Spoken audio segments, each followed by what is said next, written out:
Hello everyone, good morning to all of you. Last class में आप लोगों ने हैव के बारे में पढ़ा था। हमने जाना था कि हैव को चार अलग अलग तरह से यूज़ किया जा सकता है in a different kind of conversation in English spoken.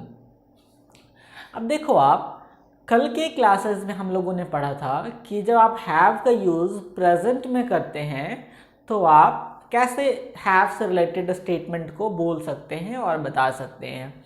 उस केस में हम लोगों ने देखा था कि प्रेजेंट में हैव और हैज़ दोनों का यूज़ करते हैं in a different condition with a different subjects. आज के क्लास में हम लोग हैव से ही रिलेटेड टॉपिक को पढ़ने वाले हैं, बट इन पास्ट। देखो, आप जो हम लोग का टॉपिक आज का होने वाला है वो तो हैव ही रहेगा, have as time word.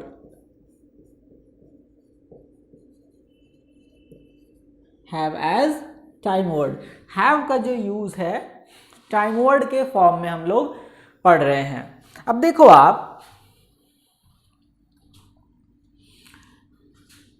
Present में तो हम लोगों ने पढ़ रखा है। आज का जो हम लोग का क्लास होगा वो पास्ट का होगा। आज का जो हम लोग का क्लास होने वाला है वो पास्ट का होने वाला है। देखो, लास्ट क्लास में हम लोगों ने देखा था कि जब आप हैव का यूज करते हैं प्रेजेंट में तो हैव एंड हैज दोनों आते हैं, बट जब आप हैव एज टाइम वर्ड का यूज करते हैं पास्ट में तो हम कौन सा हैव जो होता है वो कन्वर्ट हो जाता है इसमें हैड में, और हैड के साथ हम लोग एक्शन का थर्ड फॉर्म का यूज करते हैं। किसका यूज करते हैं? थर्ड फॉर्म का। यहाँ एक और चीज आप नोट कर सकते हैं कि सारे सब्जेक्ट के साथ विद ऑल द सब्जेक्ट्स हम लोग क्या यूज करने वाले हैं? हैड का यूज करने वाले हैं। क्या यूज करने वाले हैं हम लोग? हैड का यूज करने वाले हैं। देखो, आप तो हमने आपको ये भी बताया था कि आप इसको आइडेंटिफाई कैसे करोगे। इसको आइडेंटिफाई कैसे करोगे, आप पहचानोगे कैसे कि ये जो स्टेटमेंट है हैव के फॉर्म में बनेगा बट इन पास्ट। मतलब कि हैव जो किस में कन्वर्ट हो जाएगा? हैड में कन्वर्ट हो जाएगा। अब देखो, आप आइडेंटिफाई कैसे करोगे। हमने आपको क्या बताया था कि ऐसा कोई भी एक्टिविटी, ऐसा कोई भी काम जो कंप्लीटली फिनिश हो चुका हो, खत्म हो चुका हो, पूर्णतः समाप्त हो चुका हो, उसके लिए हम किसका यूज करते हैं? हैव एंड हैज का। लेकिन अब जब पास्ट में पढ़ रहे हैं तो कैसे हम पहचानेंगे ऐसा कोई भी काम जो पास्ट के अंदर पूरी तरह से समाप्त हो गया था, खत्म हो गया था, तो उस केस में आप किसका यूज करेंगे? हैड का यूज करेंगे। ठीक है। अब देखो, आप इसी केस को हैव एज टाइम वर्ड जो है पास्ट में, इसको आप क्या बोलते हो? इसी को आप पास्ट परफेक्ट के नाम से भी जानते हो। किस नाम से जानते हो? पास्ट परफेक्ट टेंस के नाम से जानते हो। आप किस नाम से जानते हो? पास्ट परफेक्ट टेंस के नाम से भी जानते हो। क्लियर है? चलो देखो, आप तो हमने क्या बोला कि एक्टिविटीज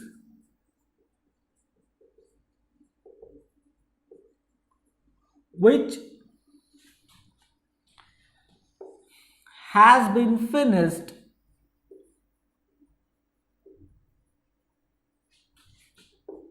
in past। ऐसा कोई भी काम, ऐसा कोई भी एक्टिविटी जो पास्ट में पूरी तरह से खत्म कर दिया गया हो। ठीक है। अब देखिए, आप एक एग्जाम्पल लेके देखिए, एग्जाम्पल के थ्रू समझिए। जैसे क्वेश्चन है कि क्या वह दिल्ली गया था? क्या वह दिल्ली गया था? अभी तो दिल्ली जाना इतना डेंजरस हो गया है कि समझ लो कि अगर चले गए, इनकेस चले गए, तो फिर लौट के आना चांस नहीं के बराबर ही रखो। कोरोना का इतना भयानक वहां पे ये फैला हुआ है। तो एग्जाम्पल क्या है कि क्या वह दिल्ली गया था।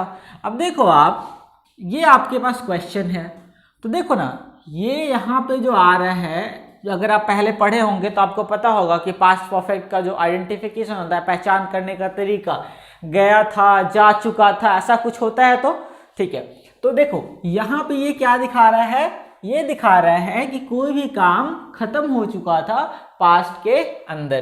तो इसका जो पैटर्न होगा, इसका जो स्ट्रक्चर होगा, इसका स्ट्रक्चर क्या हो जाएगा, had plus subject plus action, third add question mark.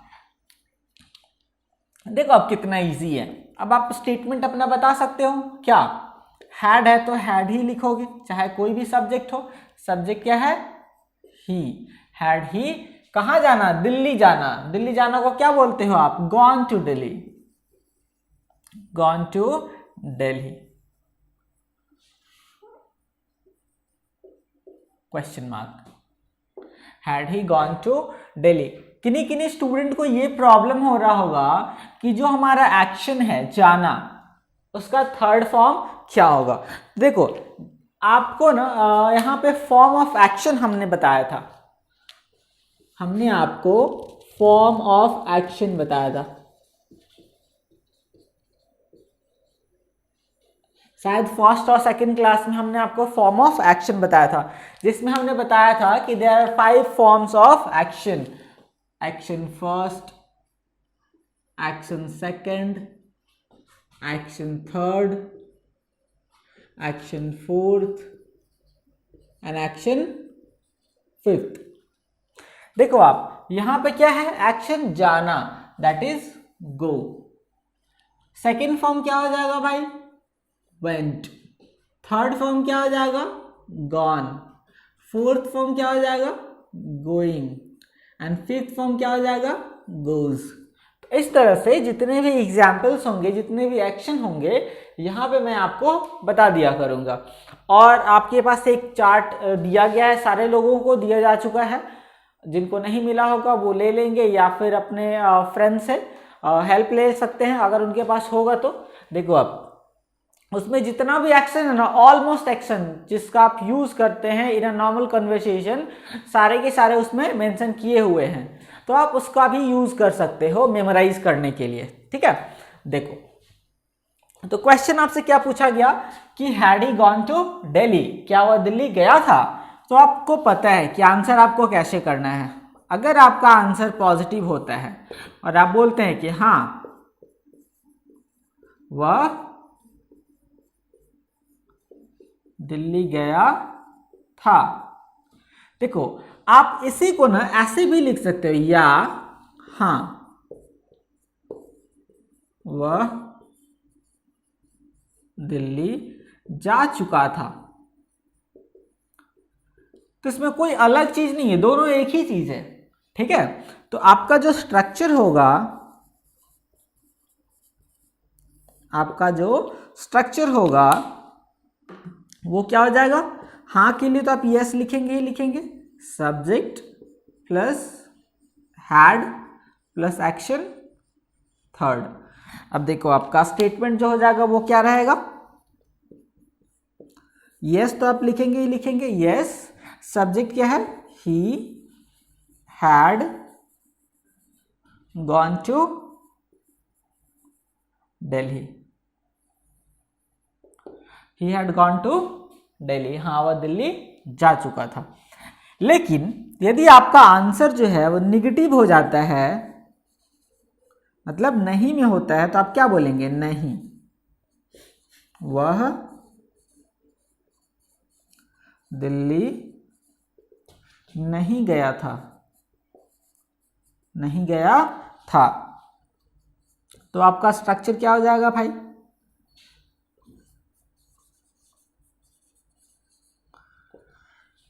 आपका स्ट्रक्चर क्या हो जाएगा, स्ट्रक्चर होगा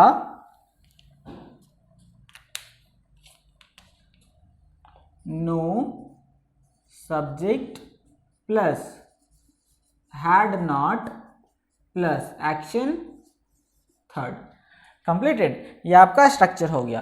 तो अब देखो ना यहाँ पे आंसर आप कैसे करोगे, आंसर आप कैसे करोगे?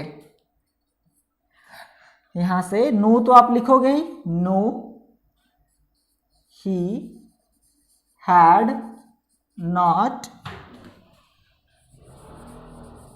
Gone to Delhi.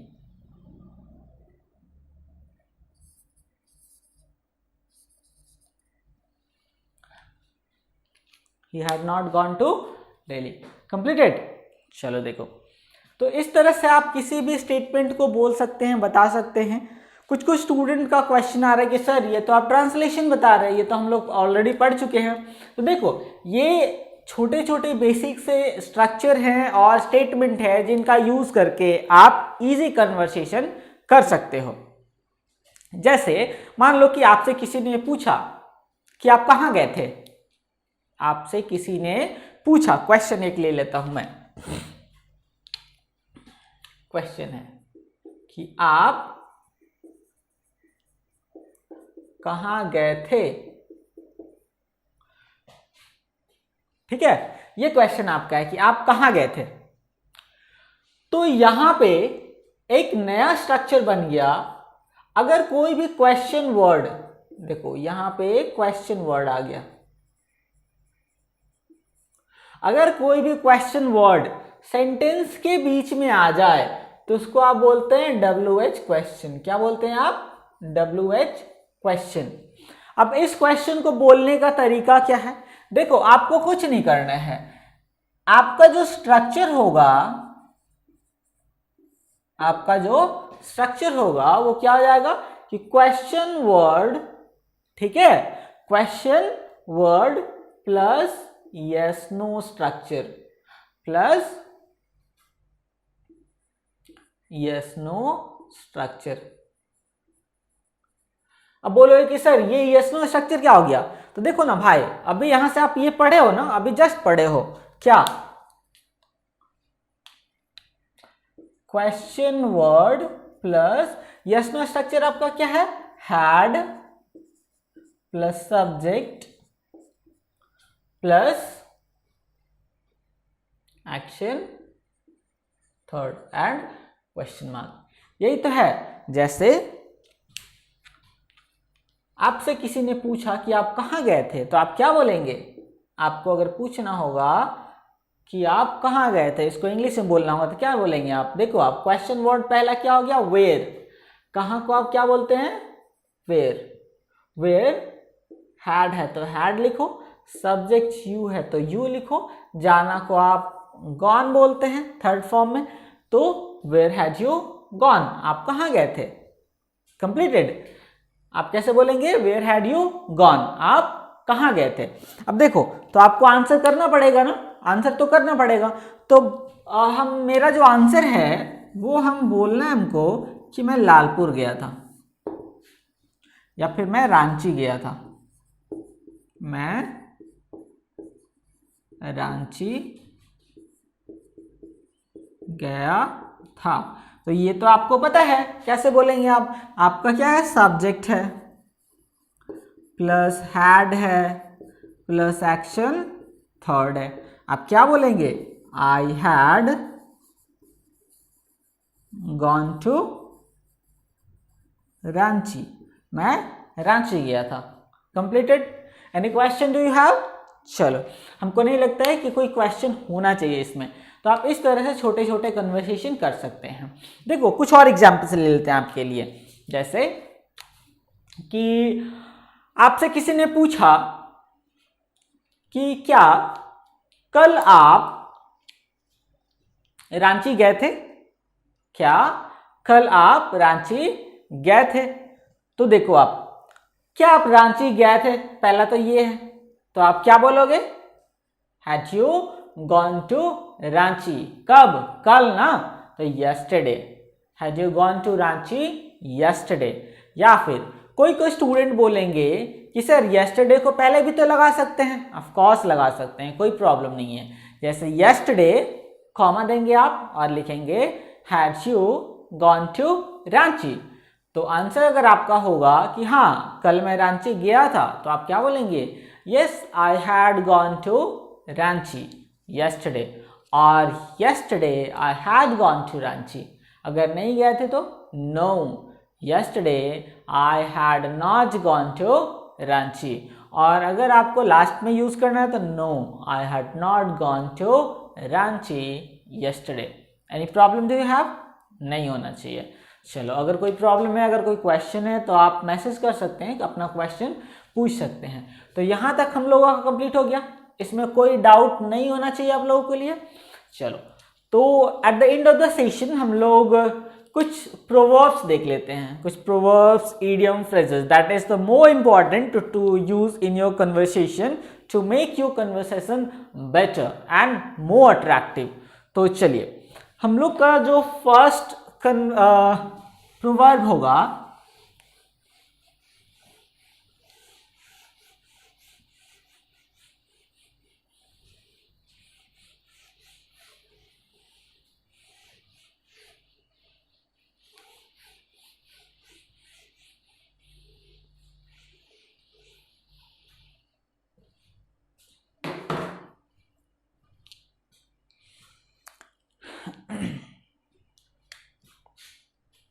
देखिए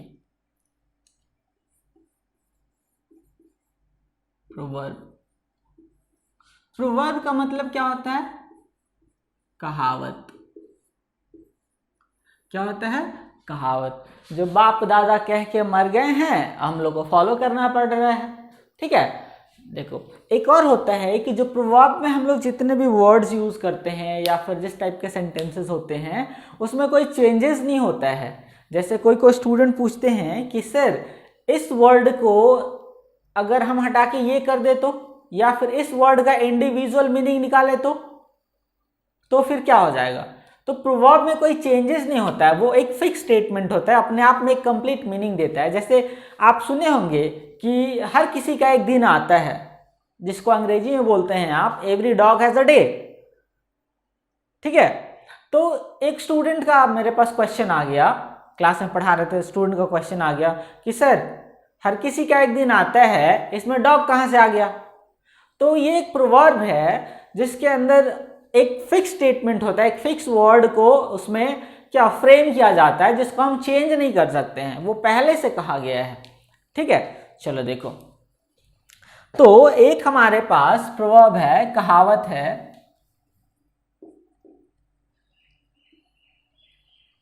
कि हर सफल आदमी के पीछे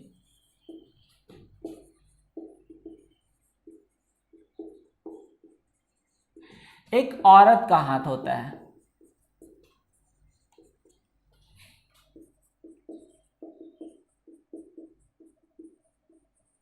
एक औरत का हाथ होता है, ये प्रोवर्ब है। लेकिन आजकल का रियलिटी कुछ और हो गया है, ये सफल की जगह असफल हो गया है। चलो देखो आप, तो यहाँ पे इसको आप कैसे बोलेंगे? जोक्स अपार्ट, मैं ऐसे ही मजाक में बोल रहा था। देखो आप, हर सफल आदमी के पीछे एक औरत का हाथ होता है। आप कहीं भी देख लो, ये प्रोवर्ब का बहुत ही ज़्यादा यूज़ है। आप घर में किसी से भी, मम्मी से, अपनी बहन से, अपनी वाइफ से, अगर आप मैरिड हैं तो वाइफ से, किसी से भी पूछो, आप जनरली लोग यही बोलते हैं, अच्छा बेटा सुनो ना, तुम जो भी आज हो ना मेरे बदौलत हो, ऐसा कुछ बोला जाता है घर में। तो आप क्या बोलेंगे? There is a woman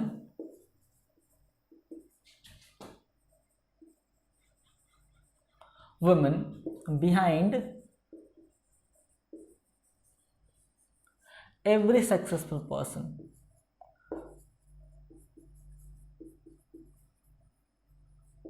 There is a woman behind every successful person. हर सफल इंसान के पीछे, हर सफल आदमी के पीछे एक औरत का हाथ होता है। ठीक है, चलो प्रोवर्ब नंबर 2 में आते हैं। प्रोवर्ब नंबर 2 आपका क्या है? जहां चाह है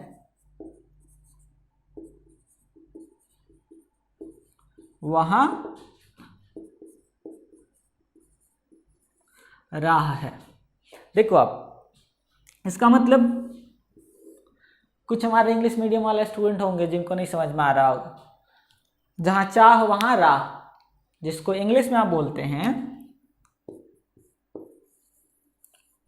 where there is will, there is वे।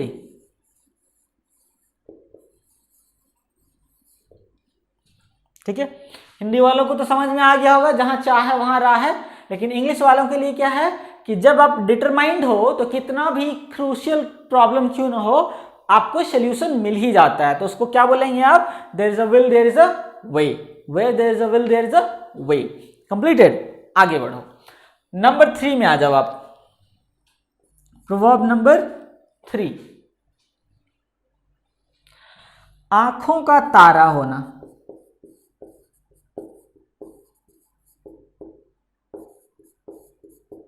आंखों का तारा होना, या फिर जनरली आंखों का तारा ही होता है। ठीक है, तो इसको आप क्या बोलते हैं? देखो, घर में हम लोग का प्रचलन क्या होता है कि पापा के लिए बेटियां आंखों का तारा होती है और मम्मी के लिए बेटे आंखों का तारा होते हैं। ठीक है, तो यहां पे आप क्या बोल सकते हैं? Apple of an eyes, apple of an eyes. अब ये मत बोलना कि सर इसमें सेब कहां से आ गया। मैंने आपको पहले ही एक्सप्लेन किया है, बताया है कि एक फिक्स्ड वर्ड्स का फ्रेम होता है जिसको आप चेंज नहीं कर सकते, ये कहावत है। ठीक है ना? हाँ, तो एप्पल ऑफ एन आईज को क्या बोलते हैं? आंखों का तारा होना। आज के क्लास में हम लोग रखते हैं इतना ही, मिलते हैं नेक्स्ट क्लास में नेक्स्ट टॉपिक के साथ। Children, thank you. बट उससे पहले अगर आपको कोई क्वेश्चन हो तो आप मैसेज कर सकते हैं, और कोशिश करिए कंप्लीट वीडियोस देखने का, अगर आप देख रहे हैं तो। चलिए मिलते हैं नेक्स्ट वीडियो में। Thank you.